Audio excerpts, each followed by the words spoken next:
You've tamed the voices in your head. You've put your courage to the test. Laid all your doubts to rest. Hi everyone, welcome to episode number 8 of Intuitive Queens and Kings, because today we have the first king of the season. My name is Mara and I am your intuition queen, and I'm very happy to have with me Luis Ucar, who is a public speaking and communication coach. Hi Luis, how are you? I'm very good. Thank you very much for having me in your program. It's a pleasure to be the first king. Thank you so much for being here. I know you have a very interesting story about how you became a coach and what brought you to become a public speaking coach, because it's not something that you see that much around, at least not a coach, personal communication coach. So what is your story? Wow. Well, I guess I could start what took me to the coaching world, if you like, was because I struggled at some point in my life with different things. And I usually tend to go back to my divorce. I got divorced a few years ago. And that moment in my life, it's just like I just hit rock bottom and I didn't know where to go from there. And I started just looking in general, what to do, what can I do? I want to change my life. I didn't know where to go. I was lost at that point. And it's been probably the worst experience in my life. Which is interesting because out of all that pain, the guilt and everything else, I started finding purpose in my life. And that's how I discovered NLP, for instance, neuro-linguistic programming, and then coaching. And then from there, I started in a way discovering that my thing was to help people in general. So how did that happen? Because your divorce is obviously a very personal matter, and you then, is that because you needed to heal yourself that you went into NLP and then you realized that could be a professional pursuit, or? Yeah, it's a very good question, Mara. At the time, I was, as you said, healing myself, looking for answers, and because I went through such struggle, in a way, I didn't want people to go through the same sort of situation, which is fine when you do because there are great learning opportunities from it. But I thought, if I can share what I've done and then help people in the process, then it's good. Okay, yeah, I guess it makes a lot of sense because I feel that when you're in a painful moment, all of a sudden you start to reframe everything around your life, and then, as you said, you were looking for answers, and you found them there. So how exactly that happened? So did you decide to take a course? What brought you to want to go this way? Well, as I said, I found myself lost like never before. I was full of guilt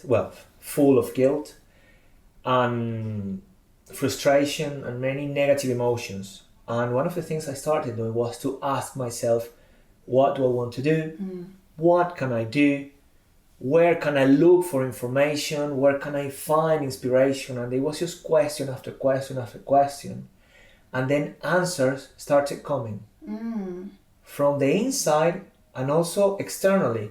Opportunities started sort of appearing for myself. Right. Sort of guiding me, which was very interesting. And that's why I'm so passionate about what I do, because when I say to people, ask questions, you get answers. Yes, that's right. That's what I say. Was that the first time for you that you actually asked questions to yourself and you saw things manifesting?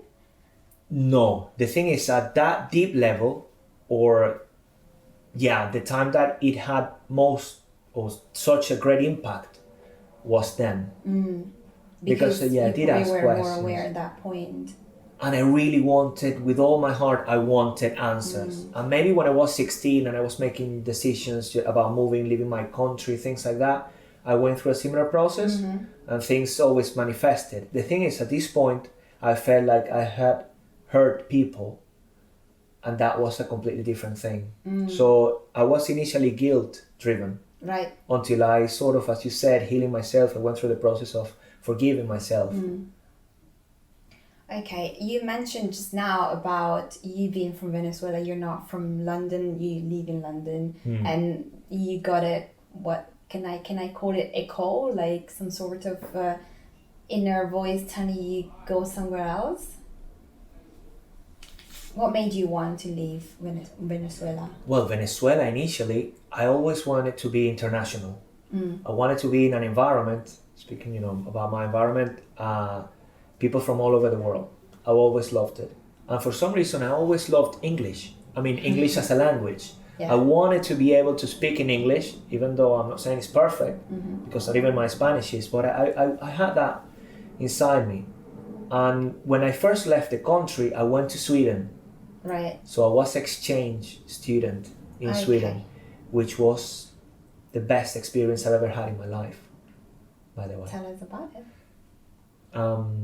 Well, it was the first time I actually stepped out of my comfort zone and went from, imagine, a small town by the sea, very hot weather all year round, very nice, and I went all the way to Sweden, not Very even in cold. Stockholm, about 6 hours heading north. Very cold, very dark during winter, very different. I didn't speak the language. My English was very basic. Yeah, you definitely were out of your comfort zone. A lot. I remember I spent the first few days just crying. I would go to my room and just cry a little bit, sort of to drain, and then back out again because I didn't know what to do. I was just like, wow. So, how did you manage yourself there? Patience. And going back to every time I thought about quitting or maybe going back, because there were people that actually didn't like it and decided to go back. And in my mind, I kept thinking, this is what I wanted. So hold on a bit longer, be patient, enjoy the process. And I started learning.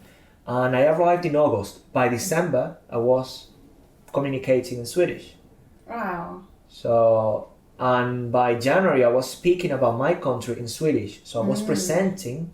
Those were my first international presentations, funnily enough, in Swedish, speaking about Venezuela. Amazing, amazing. I Wow, think good that, memories. when you have a vision, that comes alive, but sometimes you don't think about it. I see something of myself when you say this, because I remember, when you're about 11, 12, they ask you, oh, what do you want to be as a grown-up? And I had this vision of me being on stage talking to people, but I had no idea what was that for. And they were like, oh, what are you going to do? I was like, I don't know. I just want to be on stage and travel the world. And slowly this is happening, but it's that thing that you have in your head and stays there with you until you start to make the right choices. Yeah, there is a bit of, in a way, I see that as a guide. I mean, there is guidance somewhere Yeah. linked to that vision, to Yeah. that thing that you really want, which is what I really wanted. When I was 5, all I wanted to do was to travel. Yeah, I think what happens is we then get on to life and we forget about certain things, and then something happens, like you said, your divorce brought you to want to discover more, and that opened up your way. So going back to what you said about starting to study NLP and all that, so what was the next step? What happened next for you? Well, I'm still learning NLP, by the way. It's an ongoing. It can be like a philosophy, a way of living. Because the way I see NLP as I've learned from one of my mentors and trainers, Sue Knight, she defines NLP as the study of the structure of subjective experience, which turns any opportunity into a learning opportunity. Which, in my opinion, and the more I do this, the more I want to carry on living this way. I like that. I like this turning every opportunity into another opportunity. And I think especially when negative things happen to us, we tend to go back and be very negative, which we probably need to for a while, and whatever happens to us. But then you can always see the opportunity behind what happens to you. Like in your case, it brought you to want to discover more. So maybe what happened to you is not that bad if you look back into it. Definitely. I still have got bits remaining in there that I believe I'm, sorting out bit by bit. And I fully agree. Now that I look back, lots of learning. And what I'm taking from this is that sometimes the most difficult situations in life, even the most difficult people, those moments that actually almost break us, are the ones that allow us to, if we decide to, if we make that conscious decision, they make us stronger, fill us with energy, passion for life, purpose, direction, however you want to call it. It gives, like a nice, it's just like shaking things up in life and just, wow, seeing the beauty behind it. And I like that you mentioned the decision. I think there is such a power in the decision, because you can go forever saying, oh, I want to be this, or I want to do that, or I want to go there. And maybe you have that feeling inside that you should be doing it. But then if you don't make the decision to actually make it happen, you don't have that moments that you were talking about earlier where you say everything started to line up. And all of a sudden I went through all those situations where one after the other, you meet the person you need to meet, you go to the event that you need to go to. I feel that if you don't make a conscious decision to want to do something, you don't get all those responses from the universe. Yeah.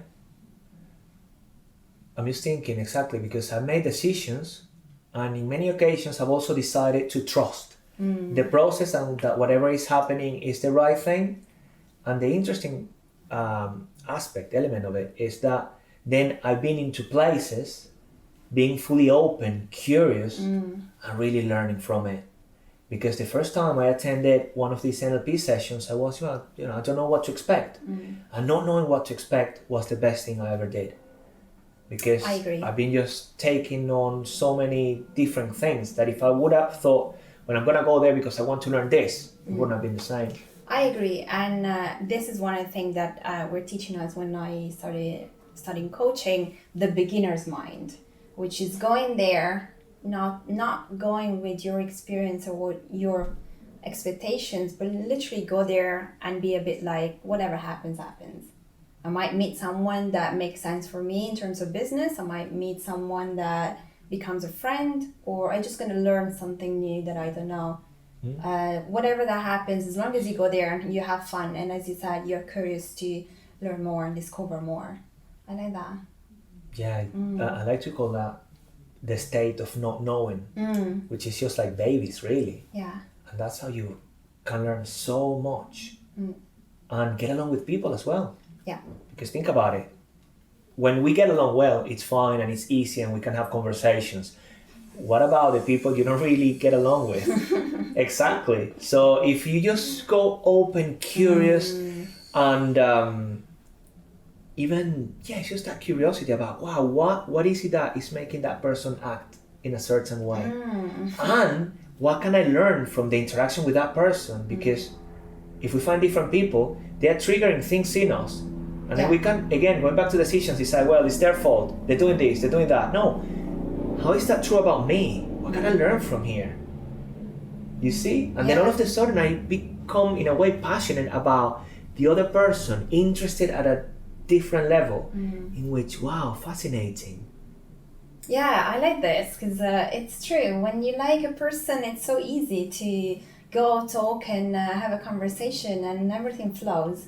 But when you don't like the person, you have all those emotions that come up to you, and you're right, you're mirroring something within you, and it's good to have this curious mind to want to understand a little bit more, because it's not much about the other person, as much about yourself. That person is mirroring something of you that maybe you don't like or you would like to have. Yeah. It's just what they say about projection is perception. That's right. That's right. And there we go. That's right. Okay, so now you're doing this course, you're studying NLP, and where are you? What's happening with you? Well, at the moment, as I said, I'm leaving NLP and I want to leave it even more intensely. on a day-to-day basis, because it's just like practicing something. It's just adapting the mind to think in a certain way, which I find good for myself and the people around me. So that's one thing. And then I'm really focusing on public speaking and communication, because I think it's if I chunk it up, I think it's just connection to me has become very important, and it's always been very important. And when I lost connection with myself, I lost connection with the world. Yes. And when I was little, I was very well connected with my environment, my family. When I went to Sweden, I connected with people, great people there, and that connection still remains today, over 20 years, yeah, and their family. So, and then when I started to disconnect with myself, I disconnected with great people in my life, and maybe that connection won't happen again. But then, having learned that, I can now connect more and more. That's right. I like this. I like this disconnection, because it's so true. When you're not connected to yourself, you struggle to connect to other people and to other situations. When you're connected to yourself, all comes very easily, because I think that it's a matter of energy. Your energy reflects out, and you attract the people that have the same kind of energy, and that becomes very easy to meet people that are interested in what you do, like what you the personality that you have, and the opposite for you. Yeah, I agree. I like it. Okay, so where are you at this point, and you're starting to become, or did you decide to become a public speaking coach? What was the process? Yeah, that's the thing about being open. Because initially, and I love the mindset of things and how, you know, we interpret our reality and all of that, and I use it in my trainings and in what I do and in my coaching sessions. The thing is, remind me the question again, because I think I lost it. I lost my train of thought. What was your process when you were studying NLP? Okay, perfect. Yeah, well, I was saying I remain open, and I allow, in a way, people to direct me to what was that they appreciated more from me. Okay. For example, as I said, I was a mindset coach, and eventually somebody said to me, I love the way in which you present. Okay. Why don't you come to our business and deliver some training? And that was something I never thought of. I've always loved it. I started doing it when I was in Sweden, for instance, and before that, but Sweden was sort of the main event when I was 16. And then I started doing more and more of it, but never thought of teaching people how to do it, sharing my knowledge, plus what I've been learning as well. So it's just going back to that guidance, that things come your way. That one came my way. And when I thought about it, wow, it's something I could do. Because I love really it. So it's sort of purpose. Something I didn't consider, really. Just thinking about what is it in the market, looking for the gap and the opportunity. And then I thought, I just want to do what I love the most, which is public speaking, communication, connecting, and allowing people to connect. Which is what you do very well, because that's how I met you, and I saw how you interact to people. But we'll get to that in a little bit. What is that thing about public speaking that you like so much? Because I know that public speaking is something that people are so scared of. And I can put myself in the first place with that. I am very happy to talk to people, but then like I kind of freeze. I mean, you're helping me, but it's that kind of thing. And they say it's the first fear that everybody has. So what is that thing about public speaking that drives you to want to become a coach and help people overcome this? Think about it, speaking about connection. If I again chunk it up and take it to the high level. Connecting is very important. So by doing what we're doing now, we're connecting the two of us. Yeah. But actually now we're connecting with loads of people that are watching this. And they're listening. And they're listening. Yes. And they're watching us. Yes. So if I can share what I know with more people, then I'm connecting with more people, and more people are connecting with themselves. It's sort of passing on not only knowledge, experience, and allowing people to find their own resources. That's right, yeah. And then my message is always to connect. So if I only just give one little bit, that gets people to think a little bit different about whatever they're doing in the way they interact. You guys interact with each other. That's me. Not done, but I mean that's a nice thing to do at that point. Yes, it's a little bit of inspiration inside for the people. Exactly. So when I speak, that's what I give, and I've realized that the less I do it for myself and the more I do it for others, the better it becomes, the better it gets, and the more passionate you become. Yeah. Exactly, because I'm just passing all of that. I'm doing it for the people, and the bigger picture is that we connect in a world that is very disconnected. Yes, that's right. And I like that you say that, because I think that when you're in that state of mind and you're thinking about the other people, you forget about yourself. So you stop worrying and you start enjoying, because it's about the other people. It's about their experience, what they're going to come out with this, whatever that is. And then you start just enjoying what you do. You do it for pleasure, as opposite that because you have to. Exactly. And how are they going to see me? And what if I say something wrong? And then you get the inner dialogue, and I usually say, because I mean these things happen. Oh yeah. And then I just go and say to myself, Jose, remember, this is not for you. You're just doing, you're living your purpose. Go and enjoy it. Be the best version of yourself. That's what I said to me. Because if I'm not the best version of myself, I'm not going to be able to connect, to share that idea I have, that piece of information I want you all to keep. So it becomes sort of, I need to be in the right state. Yeah. So I take care of myself. And I think that when you're the best version of yourself, then you can help others in a much better way. Because you're in a complete different energy, and you're in an energy where you're able to serve in the right way. Yeah. Absolutely. And then I also believe at that level, unconsciously, we are connecting, because it's just as you said, the energy, the passion, the emotions is what we really connects people. Yeah. Okay. Apart from just words. So now, when did you start to, how was your story? So when did you start to, actually, you said you got asked to speak and you got asked to train, but I guess that, from just one time, you don't build a business. When did you have that idea to be like, oh, okay, let me go into this, let me go on?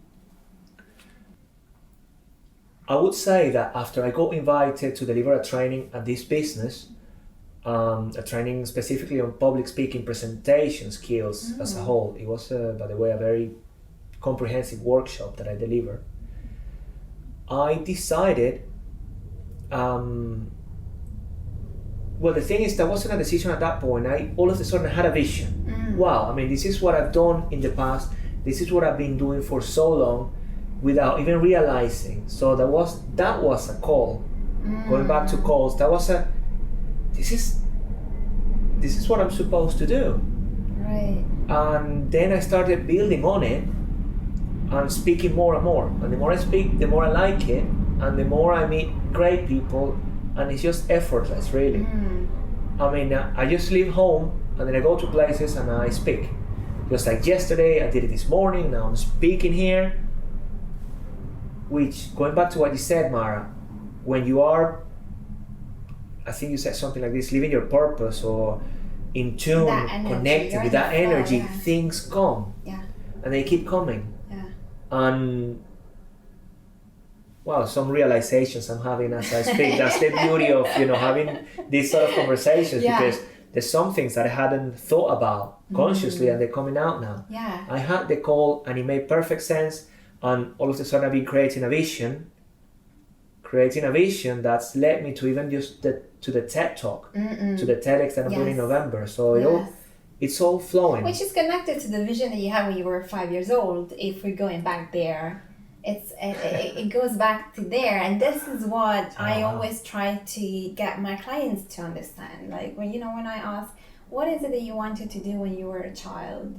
And it sounds like silly and stupid questions, but it's not, because you just proved it, at some point, something, when you start to align, things go back to that moment, and all comes together. That's something that I've realized with you, but all the people that I'm interviewing, some of them talk about this, and I know this is a vision that a lot of people have and forget. Some of them pursue that, but some others just go by with life as it is. So you now mentioned the TED Talk. Tell us about it, because this must be super exciting for you. This is linked to a belief that I've held for many years, which is when you really want something, you can create it. It will manifest. I agree. And 3 years ago, I decided that I wanted to be on a TED stage. This is a TEDx, which is not at the same level, and yet it is a great accomplishment for me. Yeah. Especially when I think about, when I started in Venezuela, and then I did Sweden, I went back, then I moved to Spain, and I came to the UK. Having the opportunity to do that is great. And 3 years ago, as I said, I decided I wanted to do it, and I started writing my script in a way.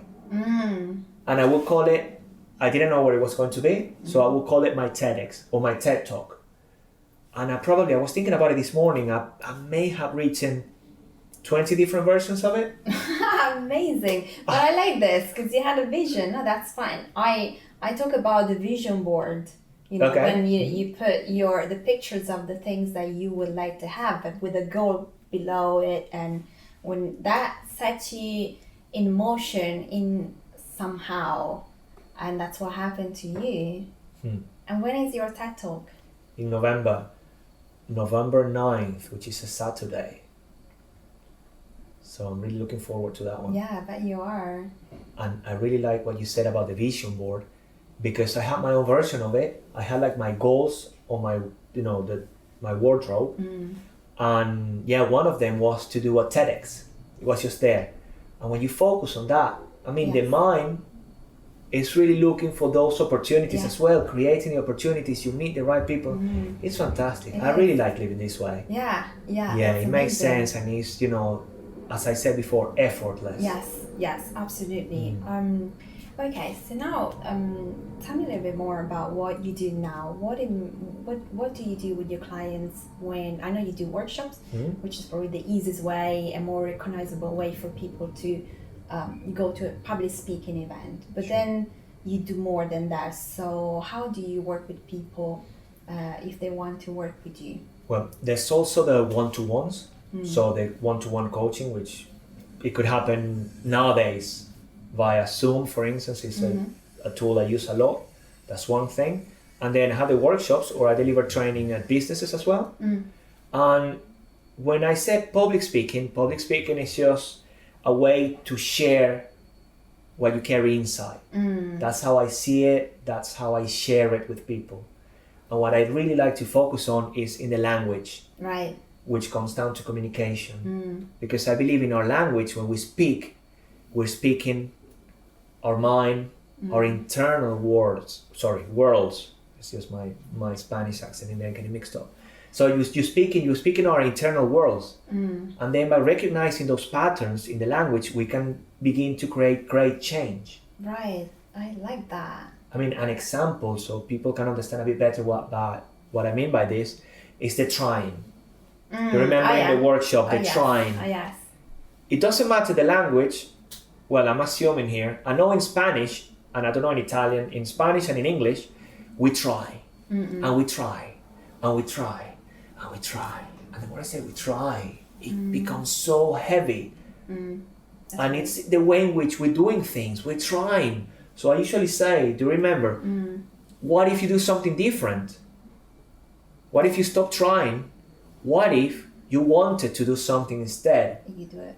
Exactly. And then you're impacting from the outside. You're changing your language and impacting the way in which you're thinking as well. Yeah. And I love that.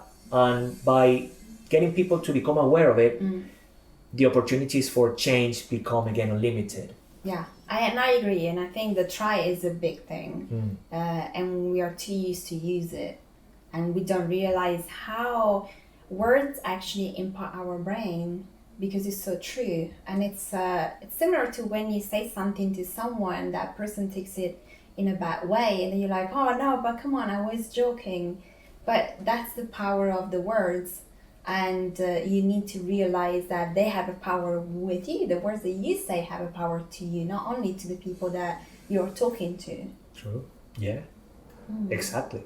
Yeah. So becoming aware of those, then you can also influence others and become more flexible communicator. Yeah. Because then you can recognize what words are having an impact on you, either positively or negative, and then I can take ownership of the communication and then take it to a better, higher level, if you like. Okay, so when you are in your workshops, I know it's not just about this is what you do, this is how you do it.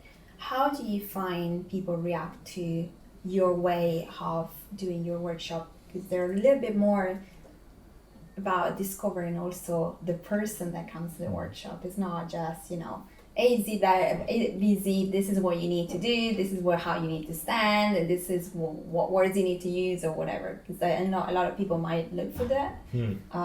But I think the way you do it, it's more whole. You give a perspective to people that they leave the workshop thinking, okay, this is, because I think it also helps you to bring your energy in flow.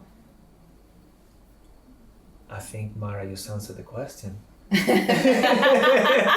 think you answered the question. I'm much better than I could have, so thank you very much. So I have a question for you. Okay. That's very good feedback, thank you. No, that's true. Okay. Do you want to add anything else to what I just said? I'm very happy with it. I think it's about creating that experience in which we all learn from each other, which is crucial.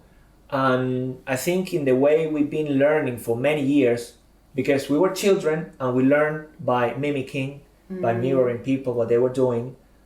And then we lose that as we grow up.